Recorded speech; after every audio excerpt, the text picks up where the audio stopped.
Former South African President Nelson Mandela would be celebrating his 100th birthday this year.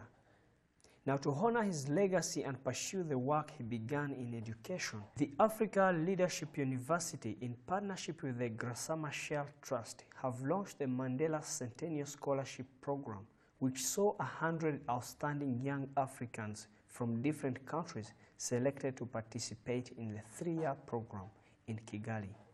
The Mandela Centennial Scholarship Programme has been put together on the occasion of what would have been Nelson Mandela's 100-year anniversary. In collaboration with the Grassama Shell Trust and Mines and the African Leadership University, we sought out some sponsors who would be willing to sponsor 100 students who would be called the Mandela Centennial Scholars, with the intention to develop them as leaders to carry the legacy of Nelson Mandela.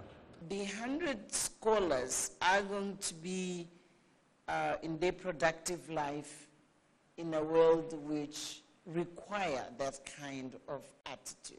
They get skills, they will get skills, will allow them to be fully productive in an environment of 21st century. Supporting this kind of initiatives because we now understand, especially our highest leadership, understand the importance of youth. You know, the continent is growing in terms of economy, but we have also to understand that there is no economic growth without youth inclusiveness. So we think that we need to train our youth, because when we talk about youth, it's a matter of having a well-trained youth, people who are able to do the job to support our countries. Otherwise, we couldn't talk about development. Mandela Centennial Scholarship is a very big background, or it's a very big opportunity for we the scholars, because one, the person in which we the scholars are being placed is a very notable leader, a leader who went through a lot before gaining freedom for his country. It wasn't a matter of a day or tomorrow. It took a long time. It was a process.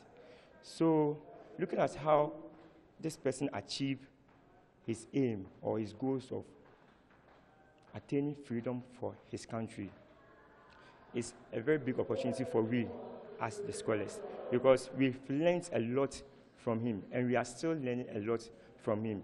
Things that he was able to achieve, we are also, we can't follow his footsteps closely, but we also do our part as leaders, upcoming leaders, to make sure when we go back to our country, we were able to impact what we learned here and what we learned from Mandela in our country, and we were able to work as countries, as Africans, to achieve the goal of being a Pan-African leaders.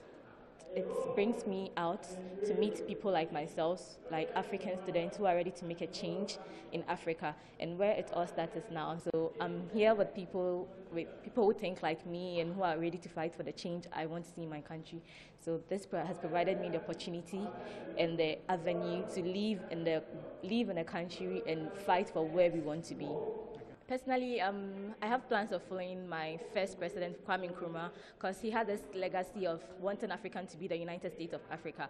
And since my childhood, I've followed that because I want to see it happen one day. Just the whole idea of African coming together, adding our resources. I think if we are able to do that one day, we are going to really be ahead in the world, and we are going to be one of the leading developed countries, because we have everything it takes. We just have to come together, I think.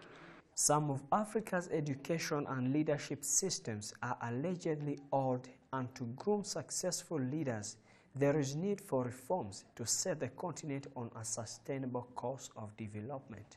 I think African education is really focusing on creating like book learners, how I see it, because they are making us focus on just the academic part of the world, but then people could change the world with their music, they could change their world with their art, they could change the world with something they can do with their hands. So if they are able to find a person as a whole and look for what the person is good at, and the person is able to work hard towards it, I think Africa is going to move forward, because if we all focus on education and just think the only way we are going to change Africa is when we go to school and read books, not going out there and trying different things and promoting what we are ourselves, I think if we are able to do that and add a little bit of that to our education, it's going to be good, because I now think education in Africa is really not the standard it's supposed to be now. Yeah. There's a lot of reform that needs to be done in our education systems. We've inherited education systems from the colonial powers of the past, and a lot of education systems across the continent have not evolved over time.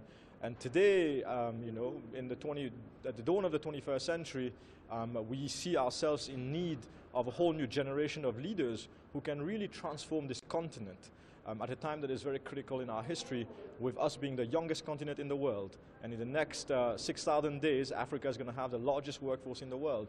So we are either sitting on a ticking time bomb or on a massive golden opportunity to really develop the continent.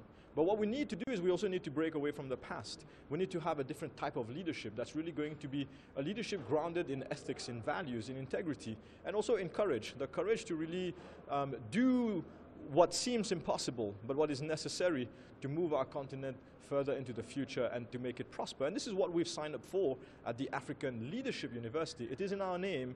Our intention is to develop people who are going to become leaders, but not just political leaders. Leaders in all sectors and all walks of life, because ultimately a leader is somebody who can have transformative change, is somebody who is driven by a very strong value system, somebody who is able to lead others towards you know, prosperity, right? And that's what we want to develop in our students. We want them to be change makers, we want them to be problem solvers, but also we want them to be equipped with the right skills to be able to navigate what the 21st century is, which is also very different from the times of our forefathers who fought for independence, right? The struggles were different. The struggles are different today, which means that the kind of leadership that we needed then is not the kind of leadership that we need now, which is why we are focusing on developing this new generation of leaders through our program and our curriculum and our degree programs.